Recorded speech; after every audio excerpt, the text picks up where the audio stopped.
Dumanamba Chomie, my name is Masabi Tawela, and most of you probably know me from TikTok. However, I've decided to come into the YouTube space because you guys ask me a lot about career advice, and I'm just here to share my insights. So as much as this is a self-development channel, I've decided to start a series called What's on Your Desk, where we will be sharing things like how to prepare for an interview, how to create an ATS friendly CV, and what to even put on your CV if you don't have experience. Please do engage with the content, like, share, subscribe, and please don't skip any adverts so we are able to make some money to grow the channel. Without further ado, let's get into the video. In today's video, I am going to be giving you a step-by-step guide on how to create an ATS-friendly CV. I'm going to be showing you two types of CVs, one that is ATS-friendly and the other that is not so ATS-friendly because of certain attributes in it. Before we begin, what is ATS? ATS stands for Applicant Tracking System, and this is a software that most recruiters use to shortlist candidates that best fit the job description. Now, ATS doesn't recognize things like images. So this type of CV, while it might look appealing to the eye, it shows your creativity and it stands out from the pack. ATS is not going to be able to pick up the CV because of the picture that's included. Now, if you are applying via email, this CV is perfect.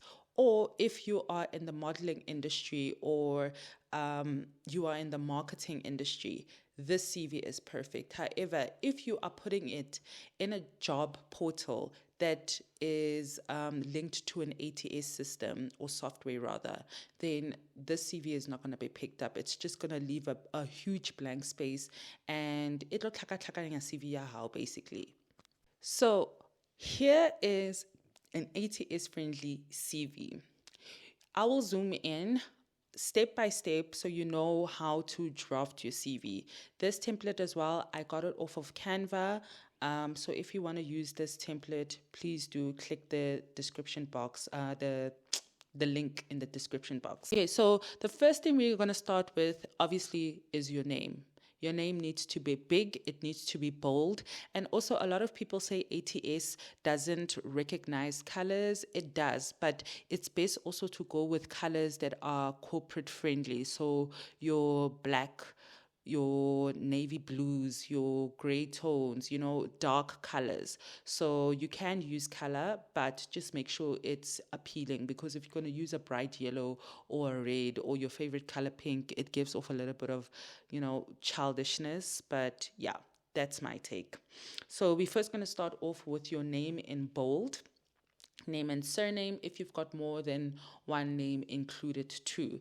And then we are going to do your particulars. So your contact me, you're going to start off with your area and the city that you live in. So like I've made an example, Johannesburg, Soweto, that's where I'm from. I don't stay there, but that's where I'm from. I'm just making an example. And then you include your contact details, the phone that you are reachable on.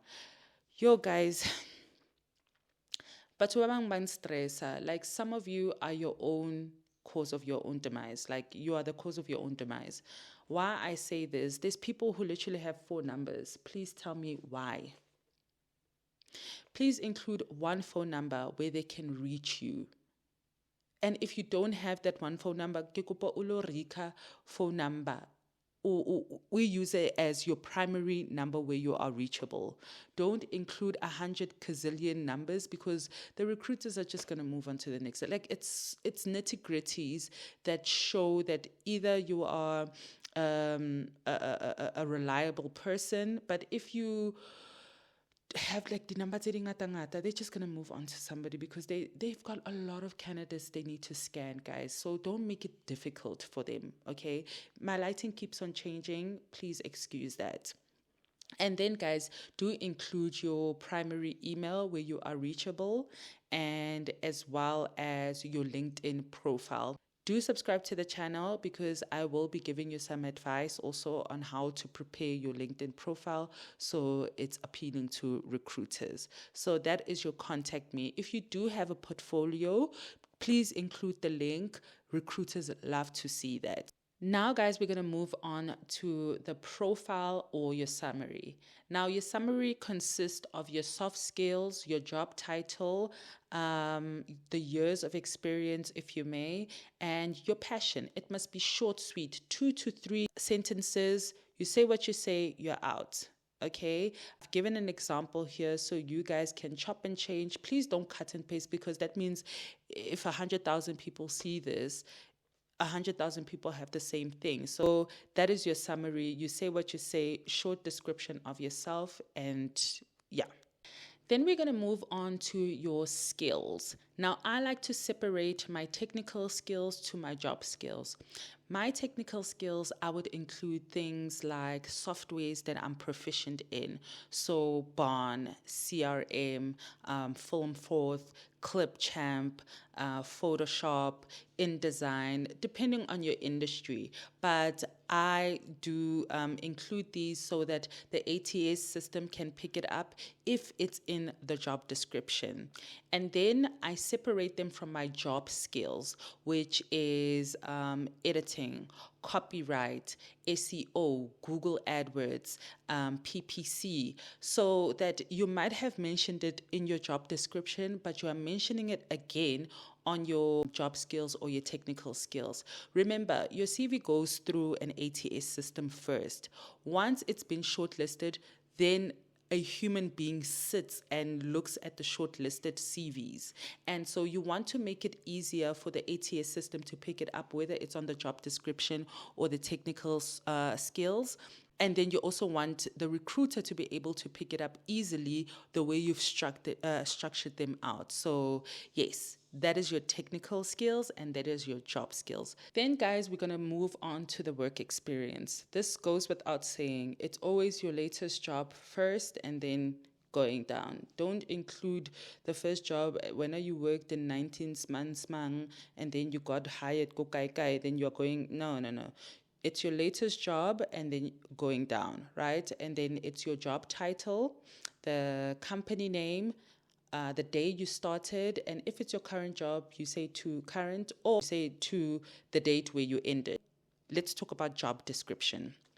Please use bullet points. Don't use paragraphs. Bullet points, straight to the point, describing what you have done.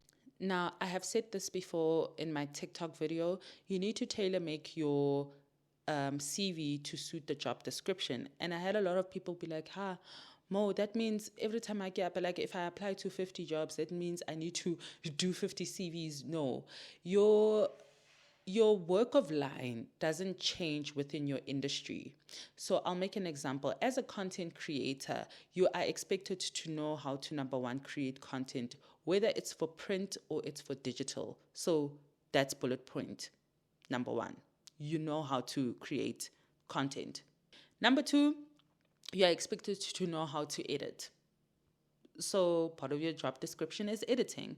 So look at about 3 or 4 job descriptions, go LinkedIn or wherever in the job portal, and see things that are popular to appear in those job descriptions, and then include them in yours. Then you have tailor-made to suit it for your industry, for that job vacancy, and then you don't have to have 50 CVs. Have about 2 or 3 CVs that have sort of different job descriptions, but it's also similar, if that makes sense. Now we are moving on to education. Education, same thing as work experience. It's always your highest qualification first going down. So guys, there's other people who are very learned. They've got a lot of qualifications. So include 3 maximum.